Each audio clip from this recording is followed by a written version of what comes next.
What up everybody, it's Charlie and I'm back. So in this video, I'm going to talk about the top 8 things that I needed right after bottom surgery. These were the things that really helped me to survive that first week. They were things that I hadn't really thought of before, hadn't really seen mentioned on any of the groups. So I wanted to take the time today to kind of highlight the top 8 things that worked for me. So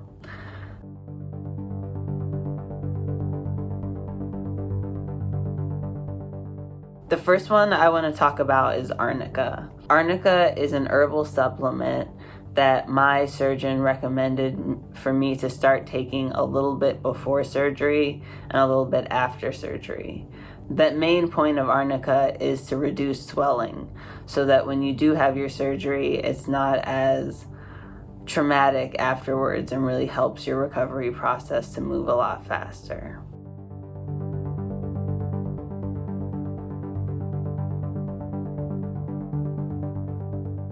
The second thing that really helped me over the first week was this like breathalyzer, I don't know what to call it, lung test situation.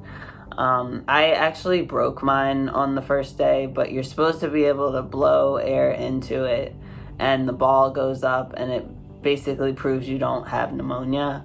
And so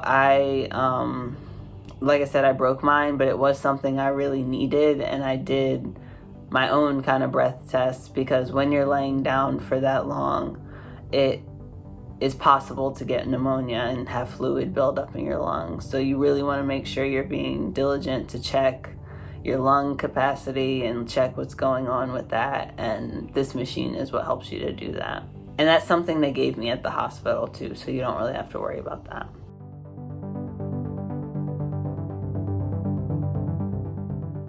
The next thing that really helped me with the first week of surgery was my doughnut.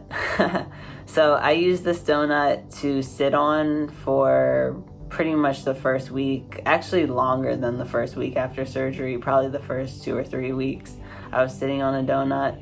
I started off with this inflatable doughnut, but I then later purchased a more cushier one from Amazon because this one deflated on me. So just something to watch out for, but they do have really good other ones on Amazon or Etsy, and I'll link below to some of the ones that I found that I think are good for sitting on after, because you are going to have a lot of pain, especially if you choose to get balls. There's kind of an adjustment period of getting used to having something down there, and the doughnut kind of lifts you off the ground so you're not in direct contact with the scene or whatever it is going under you.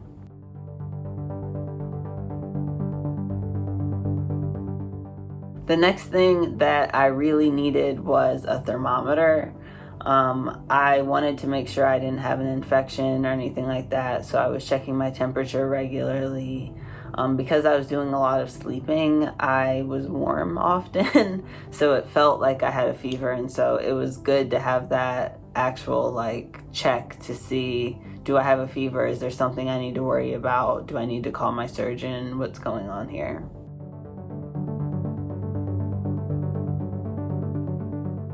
The next thing shouldn't be that much of a surprise for you all, but I needed a lot of hand sanitizer.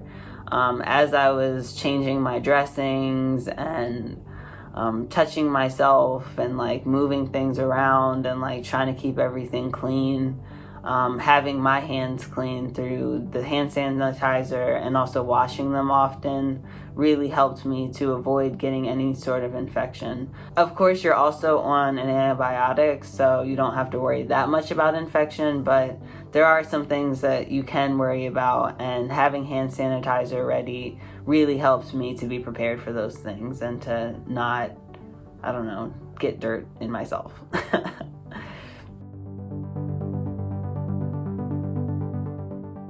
The next thing that I didn't expect to need but was very helpful for me was to have some sort of Bengay or Icy Hot or something for my back, because I was sitting in the same position for a very long time, and especially if you're getting abdominal phalloplasty, there will be a period of time where you're just kind of bent over because you haven't like stretched yet.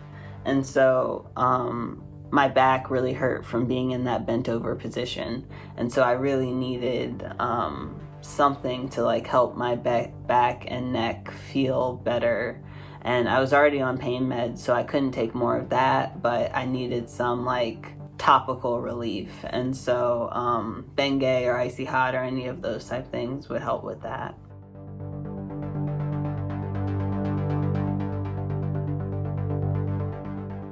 The next thing I really needed was this bucket thing that I got from the hospital. It saved my life more than once. I used it, mainly to collect my like urine and stuff like that from the bag that was connected to me, and to like put my drains in, like when I emptied my drains, to put that in there. But I also used it to help me not be sick. So on the way back from the hospital after surgery, I was feeling kind of nauseous from the anesthesia. So I threw up in the car of the Uber that we were driving in. But thankfully, I had this bucket and could not throw up directly into their car. I threw up in the bucket. And I kept that bucket for the drive from the Airbnb back to the airport too. And I also needed to throw up then too. So I don't know, something about the medications or different things like that don't work well with car sickness, and I get car sick a lot. So yeah, this was very helpful to have these two little containers. And the first one, like I said, is the bigger one I used for emptying my bladder, and the other one I used for drains, the smaller one.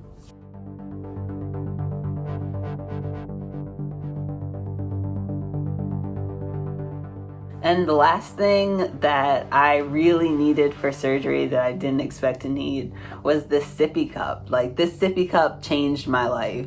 I needed, of course, as I'm healing, to be drinking a lot of water, staying hydrated.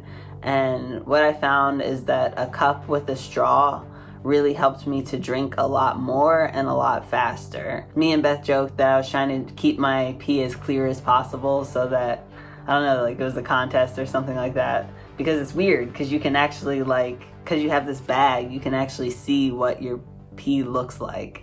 And the more water you drink, the more clear it's gonna be. So I wanted to make sure I was drinking a lot of water, and this sippy cup helped to make that happen. So shout out to the sippy cup. I think that's about it. If there's any other items that I think of, I'll make another post about them. But with that being said, these were the top 8 that I needed to get me through the first week of surgery.